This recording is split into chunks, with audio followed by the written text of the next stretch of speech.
भाव की प्रबलता देखनी हो तो हमारे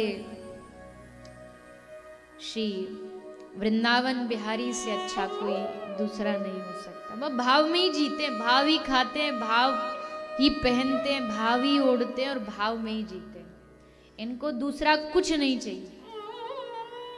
दुनिया के मंदिरों में कोई जाता है, कोई सोना चढ़ाता है, कोई हीरा जवाहरात चढ़ाता है, किसी ने लाखों का ये चढ़ाया, किसी ने लाखों का वो चढ़ाया, पर वृंदावन के ठाकुर जी कहते हैं मुझे तेरा 1 रुपया नहीं चाहिए, तू अपने पास रख।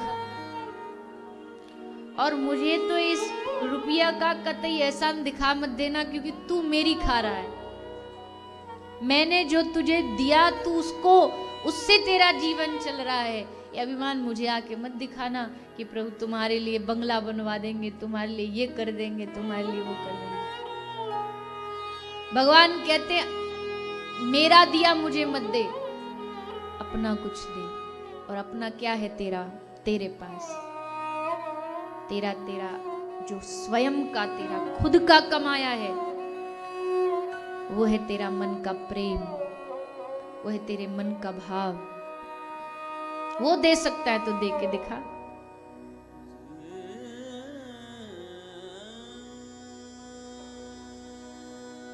माफ करना, मैं कोई ऐसे खिलाफ नहीं हूं, पर बिहारी जी को 56 भोग लगाओगे ना डलिया में, वो धन से आया, आपने लगा दिया ठाकुर जी को भोग।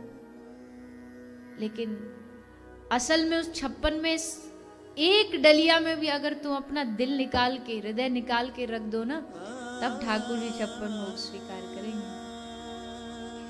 ऐसे थोड़ी केवल भोजन के खाने के भूखे थोड़ी है, केवल खाने की भूख थोड़ी ठाकुर जी को, भाव के भूखे, भाव के वश में भागे चले जाते। जैसा मैंने कल कहा ना, कोई जरा बुलाए तो चल पड़ते। एक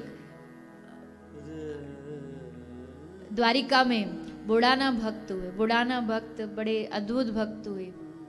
वो द्वारिका जाते थे एकादशी दर्शन करने के लिए भगवान का। तो धीरे धीरे शरीर बूढ़ा हो गया, शरीर वृद्ध हुआ, तो बोले भगवान अब मैं अगली एकादशी से नहीं आ पाऊंगा, अब मेरा आना संभव नहीं है। तो द्वारिकाधीश क्या बोले? द्वारिकाधीश बोले काम करना, एक एकादशी और आ जाना, और अगली एकादशी जब आए ना तो एक बैलगाड़ी संग लेकर के आना। बुढ़ाना भक्त समझ गए कि इनके दिमाग में कुछ खुरापात चल रहा है।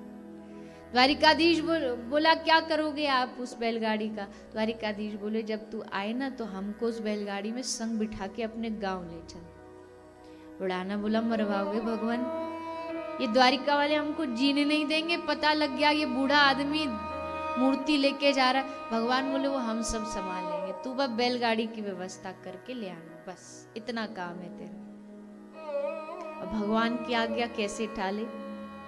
अगली बार बुढ़ाना आए एकादशी को तो बैलगाड़ी लेकर के आए, ठाकुर जी को बिठाया, द्वारिकाधीश को बिठाया और लेकर के चल पड़े।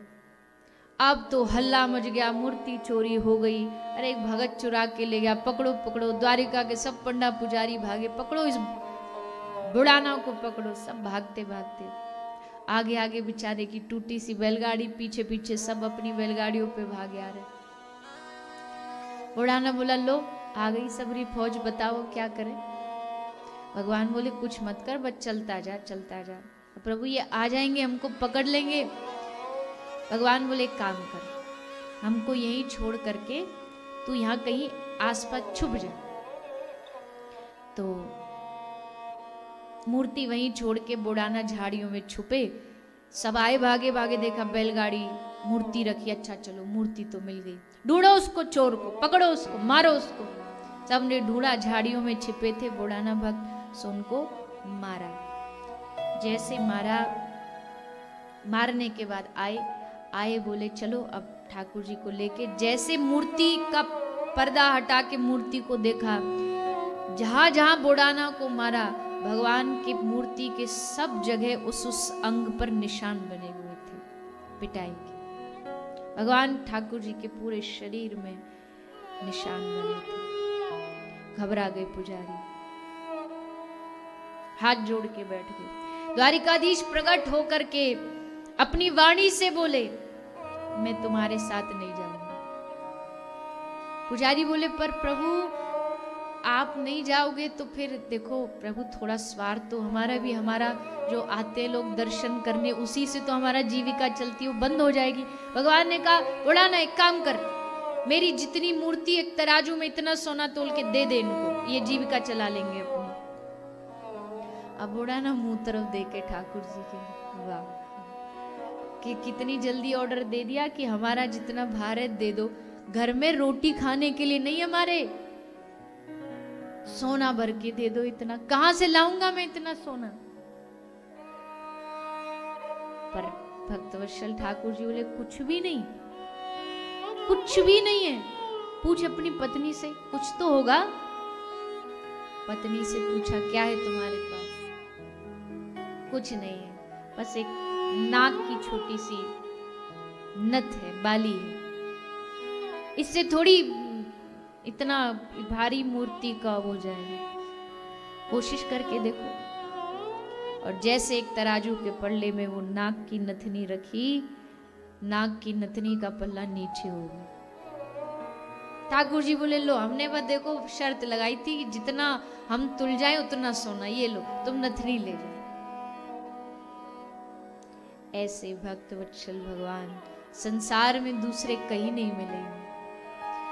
बस खोजते हैं कैसे भी भक्तों के पास जाने का रास्ता खोजते हैं, कोई बहाना बनाते, कोई मार्ग अपनाते, पर जाना भक्तों के पास है। उनको वैभव नहीं पसंद है, बड़ा बड़ा वैभव उनको नहीं पसंद है, केवल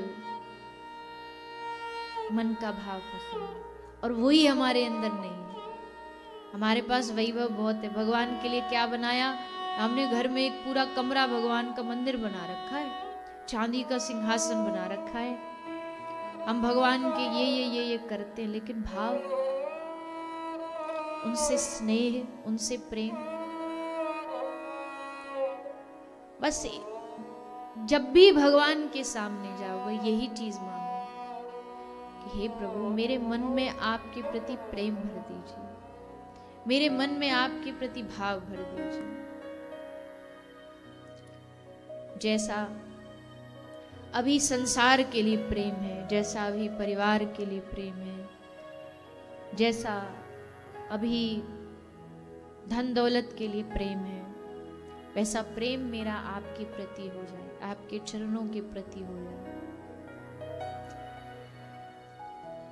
काम ही नारी प्यारी जिमी, लोभ ही प्रिय जिमिदाम, तिमी रघुनाथ निरंतर, प्रिय लागहु मोहि राम। जैसे लोभी को पैसा अच्छा लगता है, जैसे कामी को नारी अच्छी लगती है, वैसे हे रघुनाथ मुझे आप प्रिय लगने लगो।